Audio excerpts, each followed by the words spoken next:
Hello, everybody. Mr. President. How are you? We had a big day in Pittsburgh. $92 billion, but it's going to be closer to $100 billion that's going to be invested by the biggest financial people in the world. We had everybody there from Larry Fink to everybody else you can imagine. And it was a really great day and a very productive day. I think we're over now as a country, we're over $15 trillion of investment, and there's never been anything like that. In the history of our country, there has not been anything like it or even close. So, okay, do you have any questions? Mr. President, you announced the Indonesia deal today. You announced the Indonesia trade deal today. How many more trade deals beyond the letters will you announce before August 1st?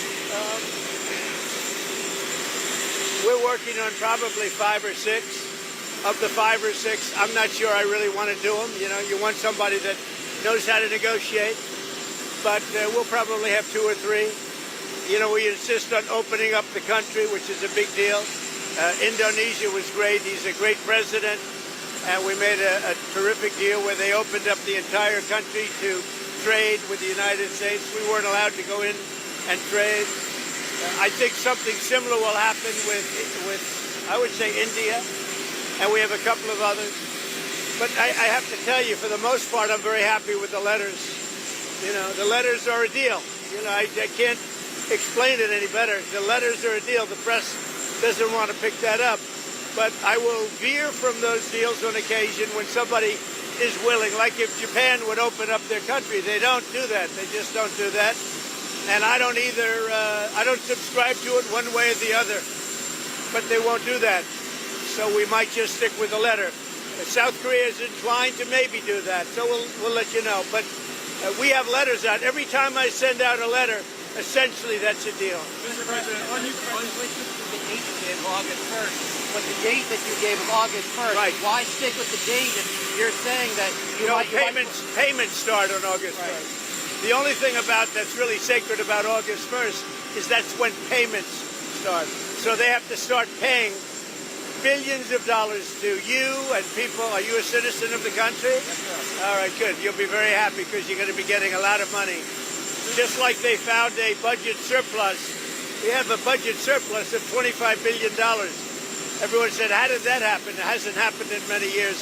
It happened because of good management and tariffs. Do you plan to release more details of the Vietnam, China deals? Is there going to be a paperwork released to the public? Well, I might. I don't think it matters how much you release of the deal. We have a Vietnam deal, and I would say that deal is being pretty well set. It's pretty well set. Again, that's an opening of their country. They've opened it up. Just so you know, these were closed countries. They were wonderful people, wonderful leaders, very strong, smart leaders. But their countries were closed to us, but our country wasn't closed to them. And so I said, you got to open up your country. So we're going to see. But the Vietnam deal, we may open it. I mean, I don't know. I can't tell you. Is it necessary? No. Yeah, I don't think so.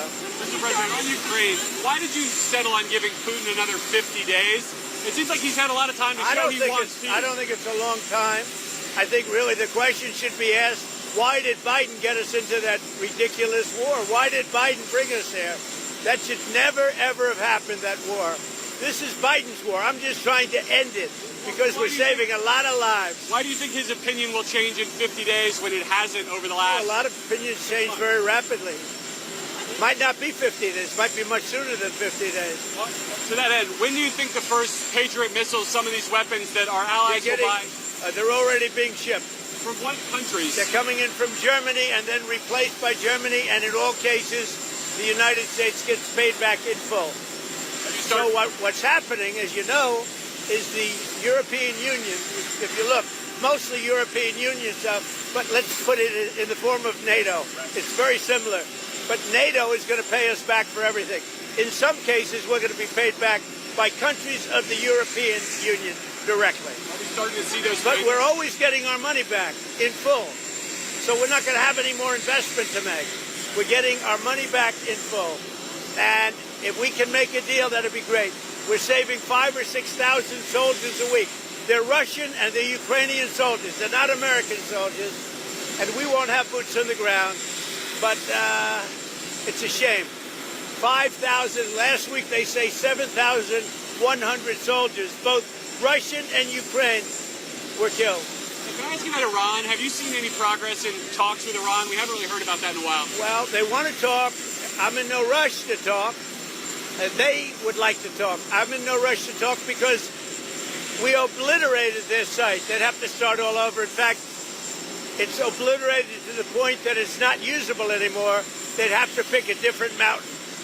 That mountain is so blown up inside and so unstable that they would have to pick a different mountain. Our people really did the job. Yes, please. On the Fed, sir, would you fire Jerome Powell over the Treasury renovation? Well, he spent $2.5 million building this place. I have to say this. I think he's terrible. I think he's a total stiff. But the one thing I didn't see him as a guy that needed a palace to live in. You talk to the guy, it's like talking to nothing. It's like talking to a chair. No personality, no high intelligence, no nothing. But the one thing I would have never guessed is that he would be spending $2.5 billion to build a little extension onto the Fed. Is that a fireable Nobody's offense? ever seen. I think it sort of is, because if you look at his testimony to the House and the Senate, you take a look at the testimony, it's under it. That whole thing is, he's not talking about the problem. It's a big problem.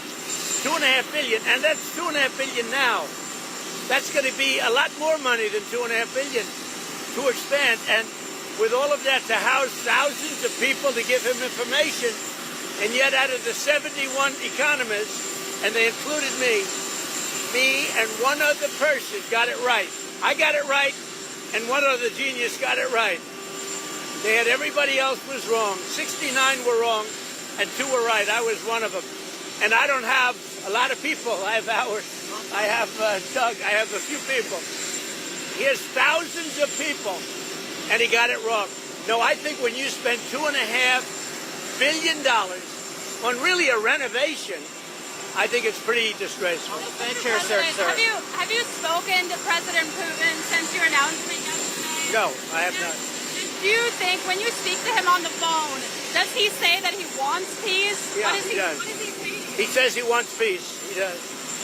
So far, it's all talk and no action. But, you know, if you think about it, India, Pakistan, we did so many. The Congo, and, I mean, look at the deals we've made. We made all these peace deals. Look at Rwanda. It was an impossible deal to make with the Congo. I made that.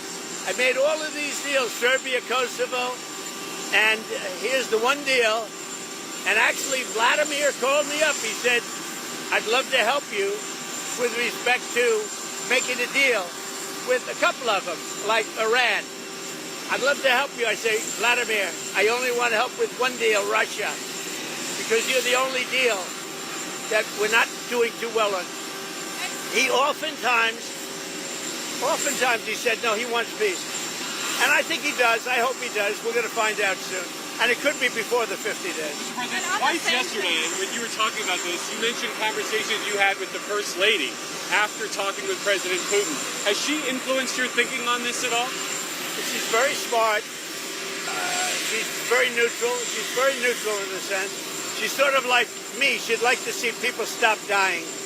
You know, people said, are you for one side or another? I'm for the side of people stopping dying. We have 5,000, 6,000, and 7,000 people a week, at least. And that doesn't include people from the cities and towns that are having rockets lobbed in there. I mean, people are dying in the cities and towns, too. But we're talking about 7,100 in the last 8 days died.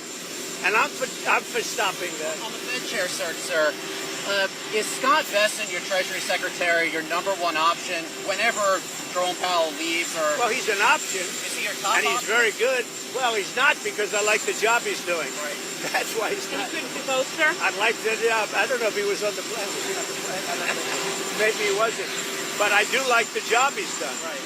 So, in that sense, probably he's not that much of an option. Right. Scott's been great. He's been terrific. He did a good job today. He's a very soothing force. You know, it's soothing. All right. Mr. President, He's a pharmaceutical. The pharmaceuticals will be tariffed probably at the end of the month, and we're going to start off with a low tariff and give the pharmaceutical companies a year or so to build, and then we're going to make it a very high tariff because we got to move them in. Look, there's two ways you do it. You make money, or you have them move here so they don't have to pay the tariff. Those are the two ways. The pharmaceutical companies are moving back to America where they should be. Semiconductors, sir, is that in the same timeline? The semiconductor tariff? Similar. Actually less complicated, but similar. Semiconductors and chips. Mr. President, I know you've urged people to move on, but I'm curious, why do you think your supporters in particular have been so interested in the Epstein story and so upset about how it's been handled? I don't understand it. Why they would be so interested.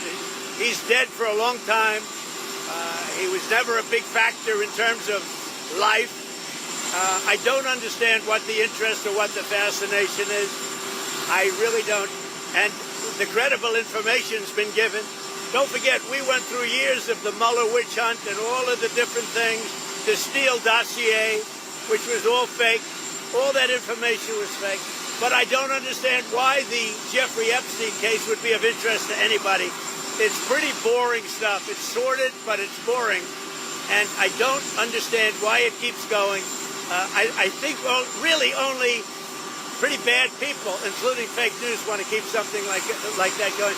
But credible information, let them give it. Anything that's credible, I would say let them have it. Mr. President, a question on AI.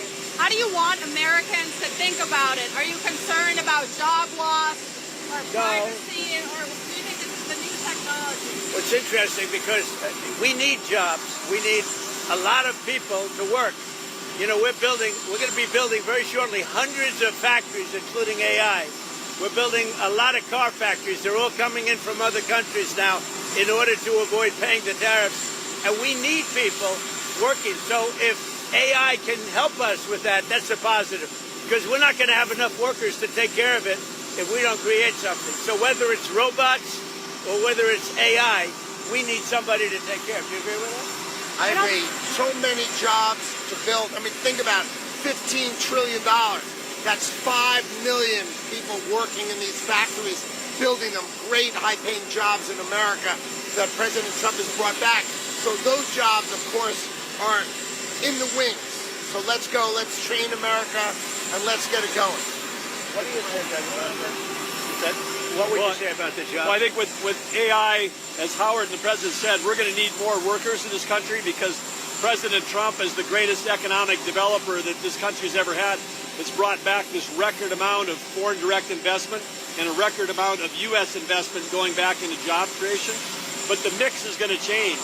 AI will take jobs away like software development because AI can write code, but AI can't wire a building, do plumbing. I mean, if kids go into the trades today, they're all going to be making $150 grand, and they'll have amazing lives, build companies, start businesses. I mean, this is part of the boom of America because middle class, working Americans will never have had it as good. They have lower taxes, lower regulation, and more opportunities to go to work to build things. We need people. We really need, because we're building so many factories in the country, and so AI can help with that. But what also is going to help are going to be robots. You know, the robots, I think, are going to be a big deal, and that's going to help also. On the Russian sanctions, sir, on the secondary tariffs, are you concerned that secondary tariffs on buyers of Russian oil will hurt American consumers, higher gas prices? I don't think so. I think that whole thing is going to go away eventually. It should have gone away. And Putin does say, oh, I want peace, I want peace. But so far, he hasn't lived up to that. So I think it's going to go away, but we're going to find out soon. We're going to find out soon. Can you give us more details on the sanctions? Is it 100% sanctions? No, I don't want to do that.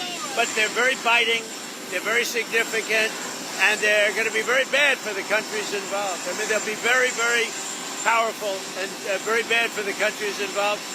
And I hope we don't have to pull that string. And maybe we won't. We'll see. Got to end. Got to stop the killing. President, were you frustrated today that the House wasn't able to move on that crypto legislation? No, you know, the interesting thing is the 12 votes were votes where they wanted it to be stronger in terms of crypto people. I figured, oh, wow, that's sort of interesting, because I was focused really on today's meeting, not that. But the interesting is the votes, those negative votes, were because they wanted it to be, and the safeguards, they wanted it to be stronger for people with Bitcoin or crypto. They wanted more strength, which is interesting. What do you want to refine in the UK trade deal? We have a little to discuss, but the deal is really very well done. But I'll meet with the Prime Minister. We have a good relationship, and I think it's going to be, and it'll be very shortly, and it'll be probably in Aberdeen, Scotland. Mr. President, at the event, which state besides Texas would you like Republicans to gerrymander? Say it again. Which state besides Texas would you like Republicans to redraw the congressional? Well, there's about 4 of them. I'll let you figure that one out, but we have about 4 of them. In 3 cases, it's 1, and in 1 case, it's 2 or 3. And Texas would be 5. Are you concerned California will turn around and do the same thing? Well, that we'll fight them. Republicans? You know, they're so corrupt in California, you never know what's going to happen. But we've done pretty well in the courts in California, as you see. We're batting about 1,000, ultimately. We start off a little slow, and then we get a lot of hits. Mr. President, you said today at the event in Pittsburgh that if it wasn't for Mr. Lutnick and Mr. Besson who want to do more deals, that you would basically just go with the letters. You said that a few different times. I just want to clarify. Do you just want to go with the tariffs and No, I think they would like to make deals more than me. I'm satisfied with, but they would like to make deals more than me. I'm not saying they're wrong. I'm just saying, in my opinion, he and Scott and maybe even Doug to a certain extent, you're more like me, I think, but they would like to make deals more than me. I'm very happy with the deals the way they are. Those are very, right? Those are very simple deals. It's whatever the percentage is. And we base that on a lot of things, including the deficit and, various things. And, I think it's a much faster way. Don't forget, we'll be releasing a letter soon talking about many countries that are much smaller, where you're not going to do letters per se. You might do an individual letter, but it's going to go very quickly. And the number will also be less. Which countries are those? These are countries that are, many of them, like 200 countries. You understand? Caribbean countries, African countries.